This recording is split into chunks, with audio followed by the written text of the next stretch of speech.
Hello, welcome to Peripheral Vision, Views from the Borderlands, where we speak to experts on conflict issues affecting border regions around the world. From the Asia Foundation, I'm your host, Tabia Campbell-Pauli. In this video episode of the podcast, we caught up with some of our research colleagues at a recent conference hosted in Bangkok to ask them about their own experiences working in some of the world's most complex border regions. So today our guests on the podcast bring their first-hand experiences from their fieldwork and from their research. First of all, we're really pleased to welcome Diing. So Joseph Diing Majok is an anthropologist and a researcher at the Rift Valley Institute in South Sudan. And his work is focused on the borderland region between Northern Bahr el-Ghazal state in South Sudan and Darfur and Kordofan in Sudan. And he's currently pursuing a master's degree at the University of Edinburgh. Welcome, Diing. Thank you so much for inviting me to Bangkok and for having me.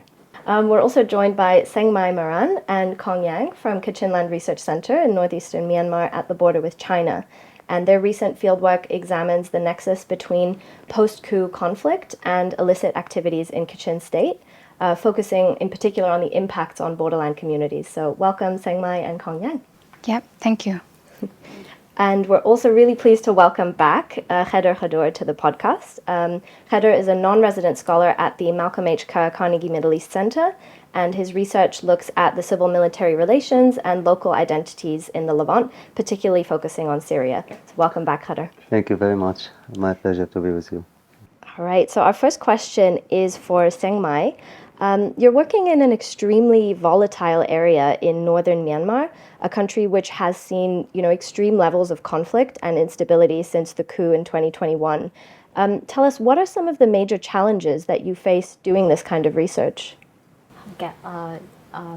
ဒီ challenges စိန်ခေါ်မှုနဲ့ပတ်သက်မယ်ဆိုရင်ပေါ့နော်ပြောရမယ့်အပိုင်းတော့နှစ်ပိုင်းရှိရပေါ့နော်ဒီ2021မတိုင်မီနဲ့2021နောက်ပိုင်းပေါ့နော်အဲဆိုဒီအရှိပိုင်းမှာဆိုရင်ကကြတော့2021ရဲ့အရှိပိုင်းမှာဆိုရင်ကကြတော့ကျမတို့အဓိကခီးသွားတဲ့အချိန်မှာဆိုရင်ကကြတော့ဒီကိုဗစ်ဖြစ်လာတဲ့အချိန်မှာအချိန်တော်တွင်းဆိုရင်တော့တော်တော်လေးဒီ borderland research နဲ့အတူတူတွားလုပ်တဲ့အချိန်နဲ့တွားကြုံတဲ့အချိန်ကြတော့ဒီကန်တက်တဲ့အပိုင်းတွေအရန်ကြုံရတယ်တနယ်နဲ့တနယ်ဥပမာကျမတို့ကကချင်ပြည်နယ်ကနေရှမ်းပြည်မြောက်ပိုင်းကိုတွားမယ်ဆိုရင်တနယ်နဲ့တနယ်မှာအဲ့လိုစစ်ဆေးမှုတွေတားဆီးမှုတွေအများကြီးရှိရပေါ့နော်ဒီအဆင့်ကိုဖြတ်ကျော်ရတယ်နောက်ပြီးရင်ကျမတို့ကကြတော့အဓိကနောက်ဒီ free walk ဆင်းတဲ့အချိန်မှာကျမတို့ team တွေအနေနဲ့ကြုံရတာကကြတော့ဒီ transportation အခြေအနေရှိမယ်ပြီးတော့ကျမတို့ main မြဲမဲ့တူတွေရဲ့ပေါ့နော်ဒီဖြေချမဲ့တူတွေကိုပေါ့နော်ရွေးချယ်ရတဲ့အပိုင်းမှာတွေပေါ့နော်အခက်ခဲလေးရောရှိရပေါ့ဒီ2021နောက်ပိုင်းမှာအခြေအနေမှာဆိုရင်တော့အခုဒီအခြေအနေမှာဆိုပို့ဆိုးတယ်ပေါ့ကျမတို့ဒီ team တွေ free team တွေအတွက်ဆိုရင်ကကြတော့ဒီတွားတဲ့တူတွေအတွက်ကွင်းစင်းတဲ့အချိန်မှာလူငယ်တွေအတွက်အရန်အန်ဒီရှိရတယ်တွားတွေ့ရတယ်ခီးတွားတဲ့အချိန်မှာပေါ့နော်ဘာဖြစ်လို့လဲဆိုတော့အခုအခြေအနေအရကဒီ recruit လုပ်တဲ့အပိုင်းတွေလည်းရှိလာတဲ့အတွက်ကြောင့်မလို့စုဆောင်းတဲ့အပိုင်းတွေလည်းရှိလာတဲ့အတွက်ကြောင့်မလို့ဒီအတွက်ဒီလိုအခြေအနေမျိုးတွေဒီလိုအခက်အခဲမျိုးတွေတော့ကြုံတွေ့နေရတယ်ပေါ့ဒီကြားထဲမှာတော့ဒီ free work ကိုတွားမှပြုလုပ်နေရတဲ့အနေအထားမျိုးဖြစ်တယ်ပေါ့နော်ဟုတ်ကျေးဇူးပါ Thanks, Sengmai. Diing, your work tries to understand how conflict between Sudan and South Sudan impacts on the cross-border migration patterns and, by extension, also local livelihoods in this area. Can you tell us a bit about your research approach and what kinds of methodologies do you use for this work? Thank you so much. Given the growing volatile situation between Sudan and South Sudan border, it became increasingly difficult for researchers to conduct fieldwork, especially in the borderland that are being controlled by the military elites and making them quite hard to assess. But given our long time research focus in this region, we have built an extensive network which give us the leverage to have access to these regions and also given our being also local, having grown up in the area, having studied in the region, having had built relationship with some of these people with power, so it gives us that ability to have access because we have build a very strong trust to this leader. But that does not mean that we rely on one methodology as the mean of access to the field and also to access to the data. We have to also find other methodologies. Especially we began to be more flexible when COVID-19 started in 2020 So found it quite difficult to go to the field and expose ourselves and also our respondent to the risks of COVID. We started to telephone interviewing, shifting online, because South Sudan is a bigger part of South Sudan is still very remote, especially the borderland region, and you cannot do an online interviews like on Zoom or WhatsApp or Teams and so forth. So the only way we can be is use our established relationship and network to reach out to our respondent through telephones and interview them as a new methods we have adapted to data collection. We also having work on other different projects before the exit began in 2018. We built very strong relationship with customer authorities because we implemented that type of project, where we brought different traditional leaders together to discuss peace at local level. We have become known as a peace activist, which we really are, and that also built our trust at the local level and being seen as people who are trying to elevate the local voices to policymakers, and that made us gain some trust, and we can reach out to people at the field level with telephone if there is that developing situation, and ask them to explain better to us. And so it became also another means of monitoring any significant development in the borderland, relying on this network, and so we are adapting we are relying on this network, reaching out to people on phones, and also we also do field work, but it's increasingly volatile. But it's quite very difficult for international compared to us because given our own origin. So thank you. Yeah, thanks, Ding. I think that's a really important point that, COVID really changed the way that a lot of us do our research in these kinds of regions, and potentially has also opened the door to new ways of thinking about how we reach our respondents. Thanks for that. I'll just turn to you next, Khader. So you work a lot in Syria, where obviously the conflict sees, involvement of some major international actors as well, obviously Turkey, but also Russia and others. So if we consider the geopolitical kind of characteristics of this context, who is the audience for your research, and what are the outcomes and impacts that you would like to see your work having? Well, the question about the impact is a question I put in front of me during the research. When I conduct a research, it's not a question come after I publish and then I ask myself what the type of impact I want to make. So it's a part of the research process itself. So I have here three directions in general when I talk about impact. So the first one is impact on the debate, which is something very important, and then we have an impact on the field, and then I have an impact on, for me is important recently, on a new generation of the researchers. So it depends on the topic I'm working on, but I'm interested on these three directions. But it's very difficult to have to conduct one research at the target the three levels or three directions at once.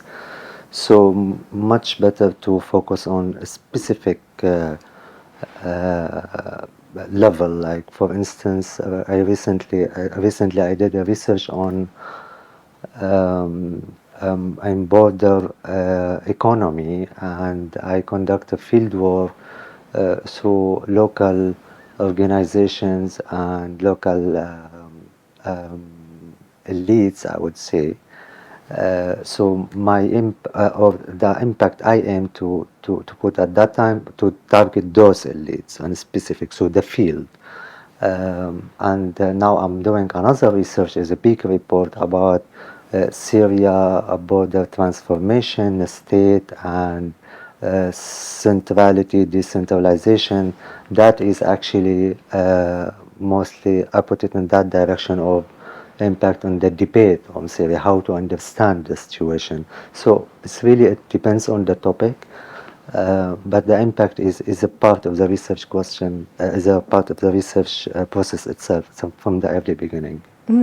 Thanks, Heather. Could you say a few more words about, this concept of engaging with the debate? Who is in that debate? How should we sort of understand that? So debate, Syria is a case, actually is an interesting case in a way from knowledge production point of view is an interesting case. It's catastrophe for sure, but I'm here positioning myself as a researcher. It's when we say debate, we have several Syria. We have a Syria in Istanbul, from the eye of Istanbul. We have a Syria from the eye of Washington. We have a Syria from the eye of Beirut. Syria from the eye of the Gulf. It's really, it depends from where you see it. Most the debate I'm talking about is mostly Western debate that is exists on Twitter. Sometimes irrelevant, but is very important because most of the aid, humanitarian aid system actually is shaped there, and Syria matter for them for that case. So sometimes I try to provide some understanding and understand some understanding for them to understand the situation better. That help in shaping their programs better, and in order to affect or to make a livelihood for the people on the ground even better. So that is the end goal of this impact. Thanks, Heather. I think now we'll just kind of move a little bit into the area of thinking about sort of your research process and kind of what it's like to be in the field in these places where you work. So I'll next ask you, Kong Yang, because obviously as we established, you're working in areas that have pretty significant security risks, not just for you as the researcher, but also for your respondents. So it'd be really interesting to know, how do you approach establishing trust with your respondents so that they're willing to talk to you and that they feel safe talking to you? Yeah, to say that, let me start from our Gachin culture. And in our Gachin culture, we have like a traditional kinship system. Yeah, and like social interaction. And yeah, there is we call it Majok Dharma Punao. Majok means wife giver, and Dharma means wife taker, and Punao means it's referred to like it's referred to like a relationship between the same clan. Yeah, and our trust building with the respondents start from like introduction, like what clan are you? So yeah, we can be a brother clan, and yeah, we can be relative somehow, anyhow. Yeah. So and yeah, and in our research area, there is the trust is so dominant in our research area. And yeah, when we go to the fieldwork, we just go with the relation with the network, with the church network. And yeah, they really how to say, they really feel free to talk with us, but we have to make sure them about the data security, the data security. Yeah, like we will use a code, we will use just a code number, and yeah, we don't use your name. And yeah, and we will use your experience just for the report purposes and not for other. So yeah, they can speak freely, and yeah, like that. Thanks, Kong Yang. Yeah, I think that that point about using your local networks Yeah. is crucial, right? Without that, it's really hard to, actually be able to get the research done and sort of, find who it is that you can engage on that. Ding, I'd like to hear your thoughts about this as well, because this week in our workshop here in Bangkok, we've also been talking about, how do we expand our local research networks? How do we bring in new people, young people into the network? How do we support people to become researchers? Also women who may be excluded from, the research space professionally. And I know that you have some experience and some thoughts on your context. How do you find people who, might become future researchers that you can work together with? Yeah, in the context of South Sudan, I think gender is so important.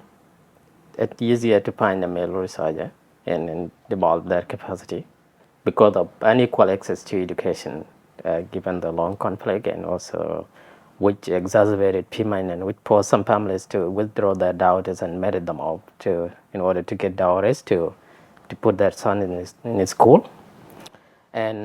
But that does not mean that there are no female researchers.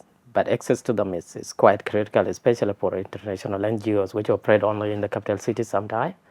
So I've been reaching out to states and finding the right female researchers it is very significant but quite difficult. And I think the only way that can be achieved is building some sort of network with CBO, because local CBO, through that network, you can reach out to individual ambitious local researchers that you can develop their capacity and draw them into research.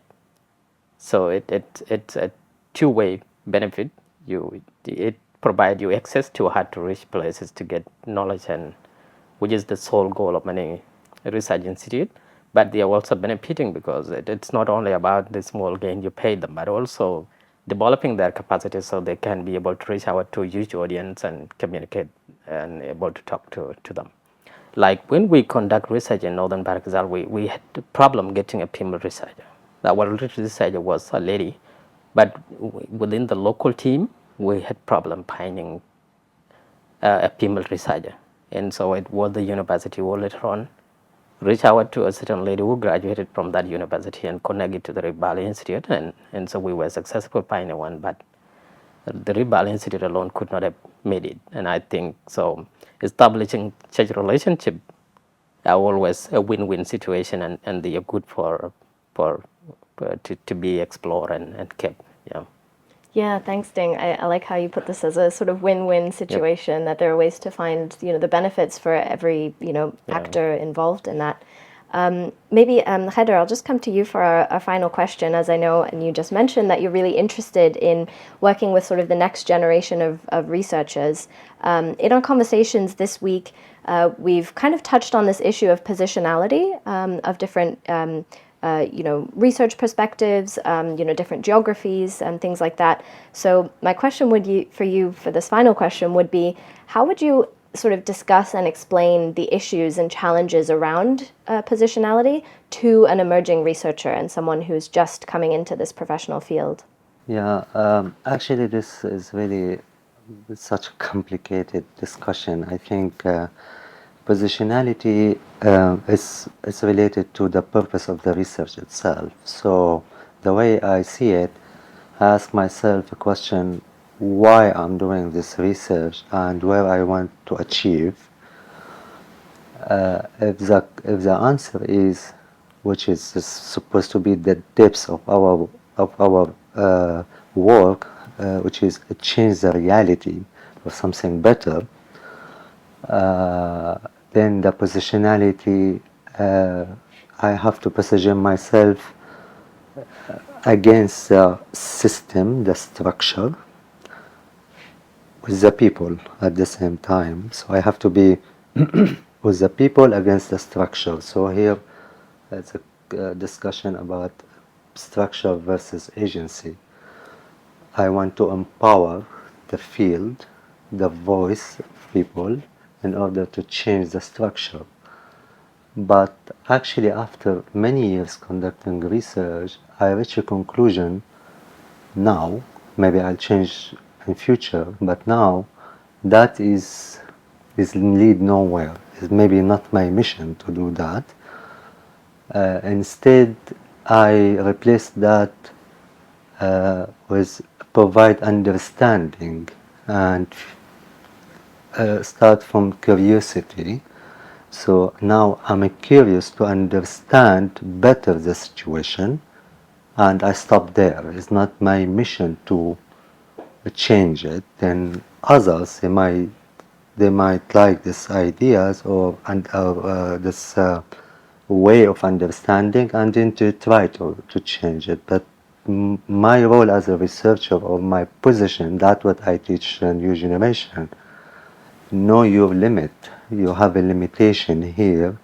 Don't think you can change the structure, even everybody wants to change the structure, but know your limit, because research is a long process and you must motivate by curiosity. Otherwise, you are activist and then not a research, and there is contradiction between both. Activists, they don't have curiosity, while researchers, they must have curiosity. So I'm just trying to draw a clear line to show the new generation of researchers that there is big difference between there is a clear line between activism and researcher. So when I position myself as a researcher, then my limitation is, or I stop where I provide better understanding for the reality structure, while activism and institutions, their mission may be to change that reality. Yeah, absolutely. And, I did ask you to explain it in simple terms, and I think you absolutely did. And there's a lot more to unpack there, clearly. But I think just to sort of conclude our discussion here, this point that Huda mentioned about curiosity, I think that's probably where all of our work overlaps, right? It's a curiosity to understand the situation that we're working on, to try and unpack it, to be able to explain it to another audience, and then hopefully also contribute to somebody being able to have a positive impact there. So that's a great idea to conclude on. And with that, I will thank all of our participants here on Peripheral Vision today. Khader, Sengmai, Ding, and Kong Yang, thank you very much for being with us today. Thank and you. we look forward to reading your future research. Thanks. Thank you for having us. Thanks. And thank you for listening to Peripheral Vision, Views from the Borderlands. For previous editions of this podcast, head to our Accept project website at www.xcept-research.org. While you're there, you can also read the latest publications by today's speakers. This podcast is part of Accept, the Cross-Border Conflict, Evidence, Policy and Trends Research Program, which brings together world-leading experts to examine conflict-affected borderlands, how conflicts connect across borders, and the drivers of violent and peaceful behaviour. Accept is generously funded by UK aid from the UK government.